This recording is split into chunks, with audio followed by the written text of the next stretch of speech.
우리 한번 기도하겠습니다. 하나님, 감사합니다. 오늘 주시는 말씀 저희들 청중하게 하여 주옵소서. 마음을 다하고 정말 심령을 다하고 정말 하나님을 간절히 사모하는, 또 주님의 귀한 음성 가운데 순종하겠다는 그런 마음의 자세를 가지고 주님 음성 듣기를 원합니다. 말씀하여 주옵소서. 우리 모두에게 주님의 완전하신 그 사랑이 가득하기를 원하고, 또 주님의 놀라우신 그 은혜의 보혈, 그 보혈이 우리 심령 가득하게 적시는 이 시간 되게 하여 주옵소서. 예수님의 이름으로 기도드립니다. 아멘. 오늘 말씀의 제목을 보시면 감사의 계절 이렇게 했습니다. 감사의 계절. 오늘 하고 다음 주는 우리 전사님 차려서 전사님이 아브라함의 언약에 대해서 말씀하실 것 같고, 그 다음 주 그리고 그 다음 주 세 번에 걸쳐서 제가 감사의 계절 1, 2, 3 해서 특별히 절기를 중심으로 오늘 말씀을 나누려고 합니다. 그래서 오늘은 6월절, 그리고 다다음 주는 맥추절, 그리고 그 다음 주가 추수감사주일인데 그 다음 주는 초막절에 대해서 말씀을 전하려고 합니다. 오늘 먼저 우리가 그 이스라엘의 절기에 대해서 간략하게 제가 말씀을 좀 우선 드려야 되는 게 맞을 것 같아요. 뭐 여러 절기가 많이 있습니다만은 여러분 레위기 한번 다 읽어 보셨죠? 네. 창세기, 출애굽기, 레위기, 민수기, 신명기 뭐 이렇게 모세오경이 나가는데 이제 성경 한번 읽어 보겠노라 하고 딱 이제 펴서 창세기를 우리가 보죠. 이제 대충 이렇게 보면 창세기는 그래도 이렇게 아주 흥미진진하게 잘 읽어 나가요. 그리고 출애굽기까지도 또 마음을 다시 간추려서 읽죠. 근데 이제 창세기 끝나고 출애굽기 끝나고 이제 레위기에 딱 들어가면 뭔가 이제 분위기가 좀 달라지는 거예요. 예. 뭐 했느냐 이게 또 그렇고 또 수치도 나오고 뭐 또 복잡한 뭐가 나오는데 가만히 보면 자, 레위기 딱 두 마디로 요약할 수 있어요. 레위기 뭘로 요약할 수 있는가 하면 제사와 절기입니다. 한번 따라해 보실래요? 제사와 절기. 레위기 이러면 제사를 생각하고 절기를 생각합니다. 제사라는 것은 오늘날로 말하면 예배를 말하는 거죠. 예배를 말하고, 그리고 절기를 말하는 것은 오늘날로 말하면 우리 그리스도인의 생활, 삶을 말하는 거죠. 그런 겁니다. 레위기를 보면서 좀 하나님 앞에 우리가 어떻게 예배를 드리고, 그리고 또 하나님 앞에서 어떻게 우리가 이 세상을 살아가야 될지 그것을 교훈으로 얻는 책이 바로 이 레위기입니다. 근데 그 레위기의 제사와 절기라고 그랬는데 이 제사를 보면 딱 5가지 제사가 나와요. 번제, 소제, 속죄제, 속건제, 화목제. 요 5가지 5대 제사가 있는데 이 제사마다 나름대로 또 어떻게 드리는지 어떻게 하라는지 그런 것들이 쭉 있기 때문에 이게 보통 인내심을 요하는 게 아니죠. 자, 구구절절이 왜 그렇게 했겠나? 우리가 나중에 또 더 생각할 기회를 가지고요. 그 다음에 이제 제사가 끝나면 절기로 넘어가는데 이 절기는 3대 절기라 해서 이스라엘 백성들이 하나님 앞에서 3대 절기를 지킬 것을 성경을 말씀하고 있습니다. 특별히 출애굽기 23장에 가보면 이 3대 절기를 반드시 지켜라 이스라엘 백성들에게 말하고 있습니다. 자, 그래서 그 3대 절기가 바로 아까 제가 좀 전에 이야기했던 유월절. 이 유월절은 유월절 하루 시작하면서 바로 무교병을 먹는 그 무교절로 넘어가기 때문에 유월절, 무교절 같이 이렇게 쓰이고 있어요. 그게 대표적인 하나의 절기입니다. 그 다음에 두 번째로는 맥추절. 이 맥추절은 이스라엘 백성들이 가나안 땅에 들어가서 이제 첫 소득을 얻으면서 첫 번째 수확을 했는데 보리를 수확했던 그런 때입니다. 그래서 맥추절을 이렇게 이야기를 하고요. 그 다음에 첫 열매를 하나님 앞에 드렸다. 이래서 초실절이라고도 하고요. 그 다음에 6월절이 지난 후에 7주, 77이 49, 그래서 50일째가 오순절로 한다면 이 7주 곱하기 7일 해서 77절 뭐 이렇게도 이야기하고요. 오늘날 우리 교회에서는 오순절보다는 성령 강림절 이렇게 표현을 하는 거죠. 태양력으로 봐서는 6월절이 3월이나 4월 정도 걸쳐 있고요. 그리고 이 맥추절이 5월이나 6월 이렇게 걸쳐 있고요. 그 다음에 세 번째 초막절을 지킵니다. 이 초막절, 이 절기가 바로 우리가 보통 이야기하는 추수감사절로 이렇게 연결되어 있죠. 그래서 그 초막절 때는 사람들이 광야 생활도 기념하고 또 앞으로 그들의 삶을 하나님께서 어떻게 인도하여서 하나님의 새하늘과 새 땅까지 가는 그 삶의 여정, 그 소망을 담는 그런 모습으로 초막을 짓고 살았다. 그래서 이제 초막절이라고 했고 또 수장절이라고 했어요. 수장절.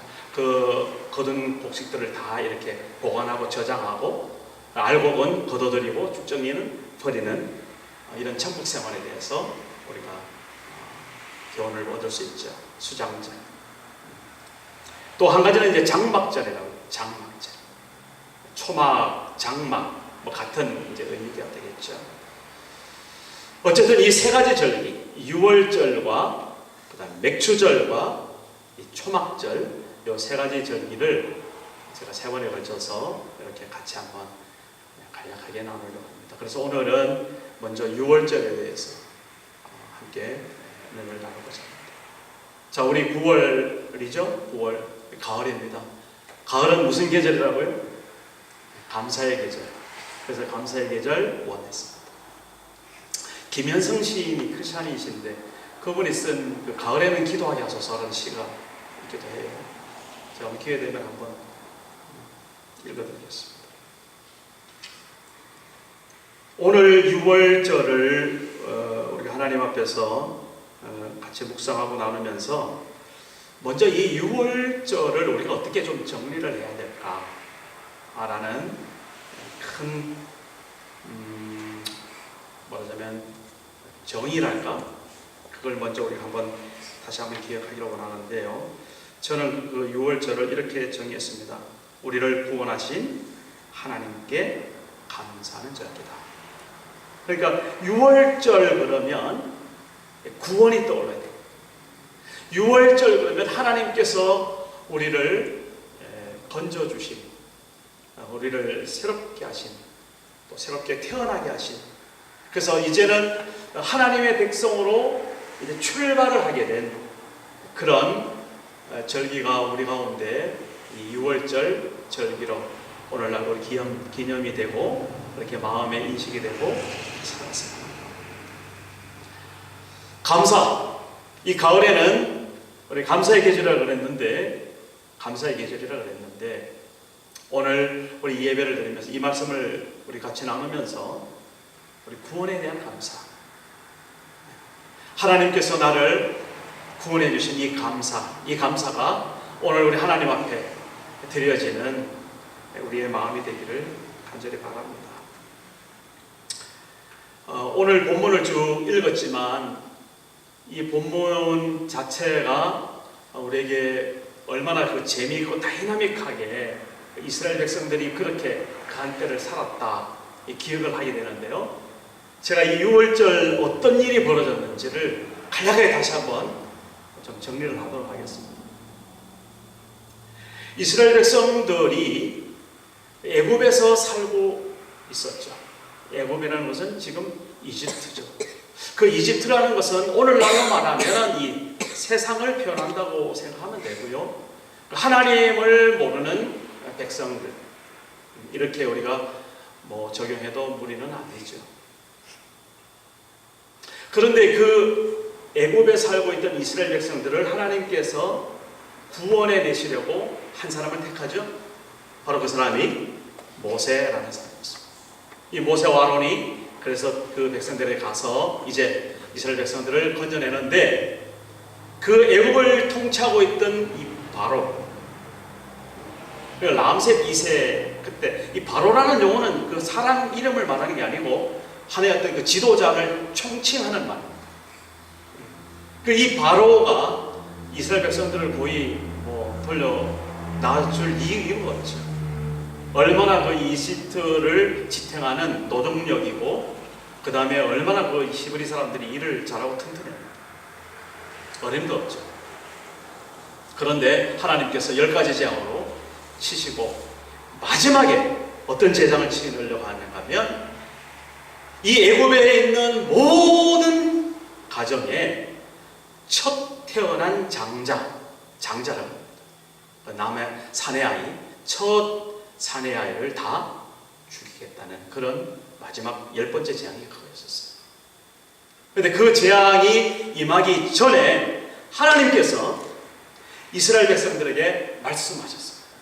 뭐라고 말씀하셨는가 하면, 자, 이제 내가 마지막 장자의 죽음을 이 애굽 땅 천지에 내가 심판으로 임할 터인데, 너희 이스라엘 백성들은 나의 말을 잘 듣고 그대로 하면 너희들은 죽지 않을 것이다 라는 조지였습니다.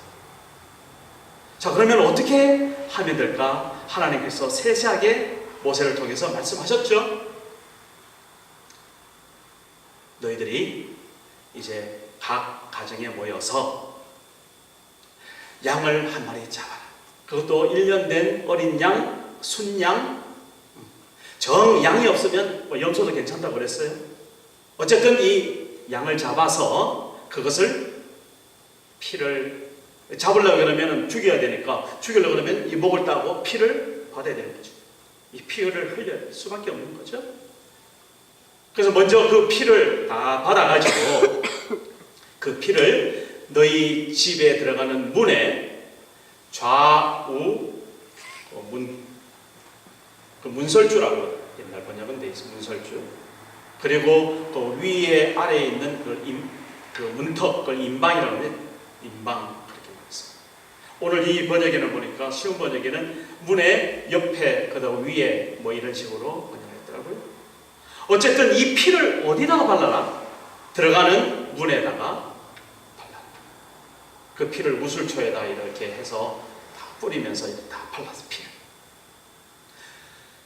그렇게 피를 바르고 너희들이 있으면 이제 하나님께서 이 애굽을 심판하기 위해서 죽음의 사자를 보낼 터인데, 그 죽음의 사자가 애굽 땅을 거치면서 그 피가 발려있는 그 집은 죽음의 사자가 들어가지 않고 그 집을 넘어갈 것이다. 넘어갈 것이다. 그래서 과월절이라는 말도 써요. 6월절이라는 말은 패스오버, 넘어갔다는 말이죠. 무엇을 넘어갔어요? 하나님의 말씀대로 그 집에다가 피를 바른, 그 양의 피를 바른 이 집은 죽음의 사자가 임하지 않고 그 무엇을 보고? 피를 보고 그 집을 넘어가서 그 안에 있는 사람들은 살았다는 겁니다. 이게 6월자죠.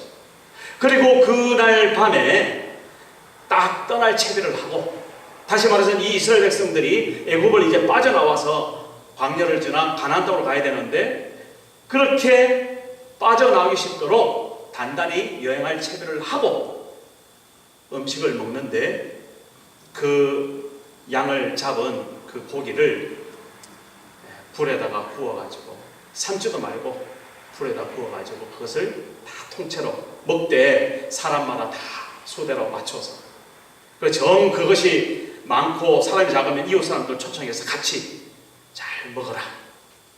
그리고 고기만 먹지 말고 쓴나물하고 누룩이 없는 빵, 그걸 무교병이라고 하는데 그 무교병하고 같이 그것을 먹고, 그리고 너희들은 이제 저 가나안 땅을 향해서 출애굽을 하여라.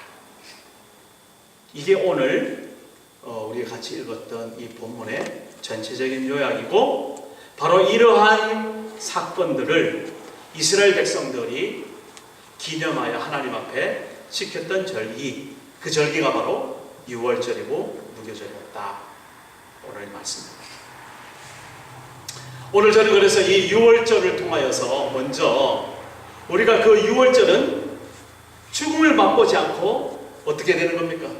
그 안에 있던 사람들이, 그 피를 바른 그 집안에 있던 사람들이 살아났다는 거잖아요. 그래서 그 살아났던 그 감격과 기쁨, 그것을 오늘 세 가지로 한번 정리를 해보려고 합니다. 먼저는요, 구원이라는 것은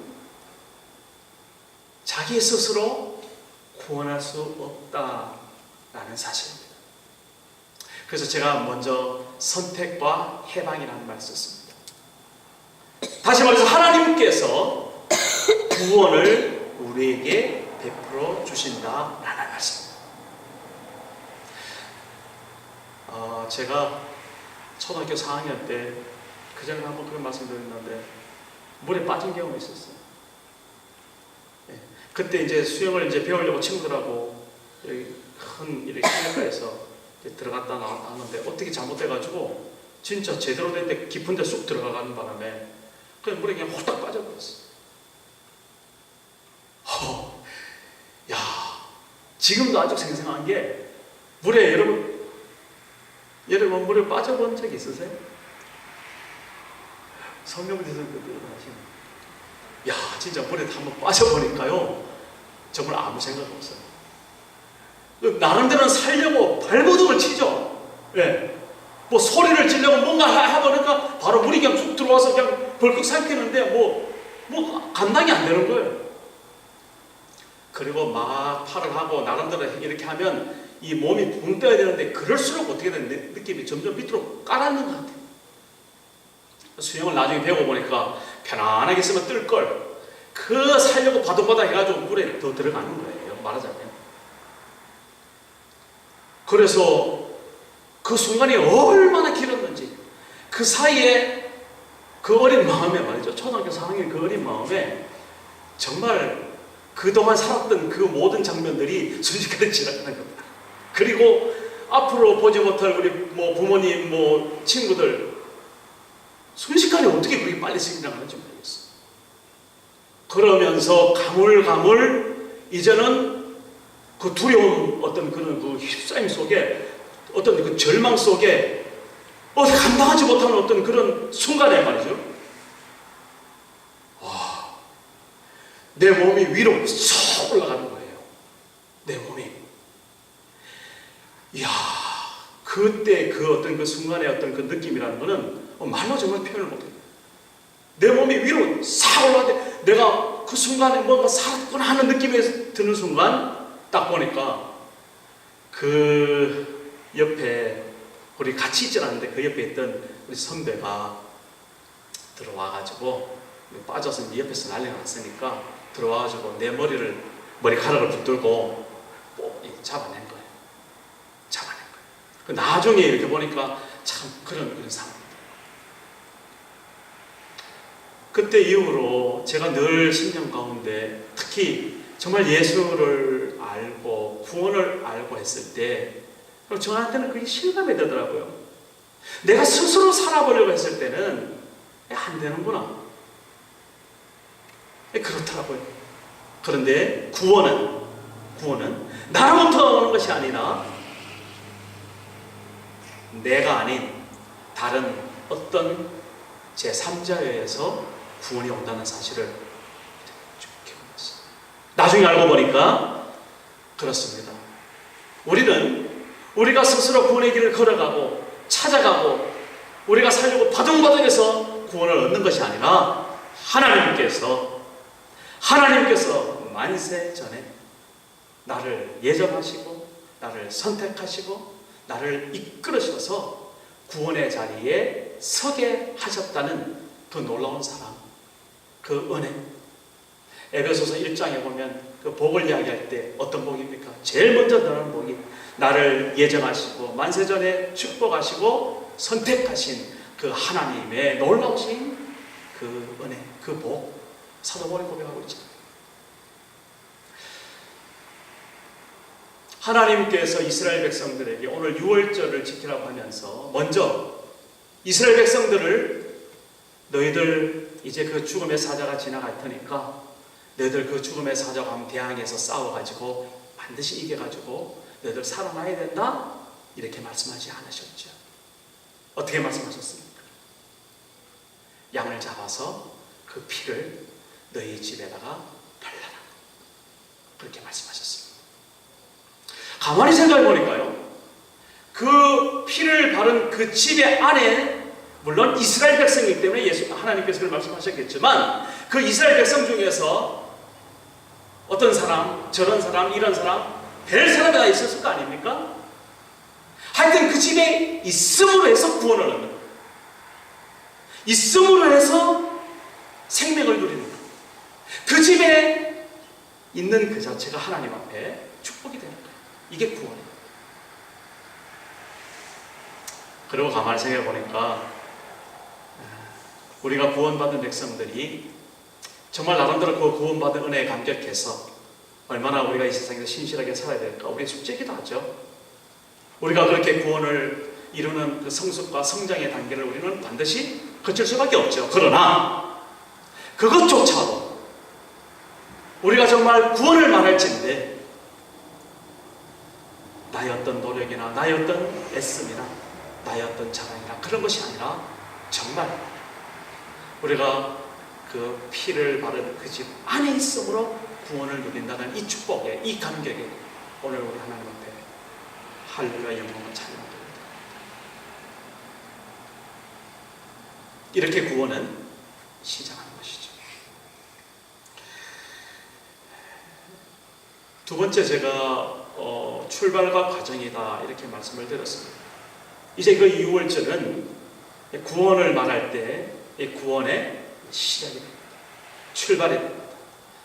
그 구원받은 백성들이 가야 될 곳 어디죠? 그 가나안 땅까지, 하나님께서 약속해 주신 그 땅까지 그들은 가야 되는 과정이 남아있다는 사실을 놓치면 안 될 것입니다.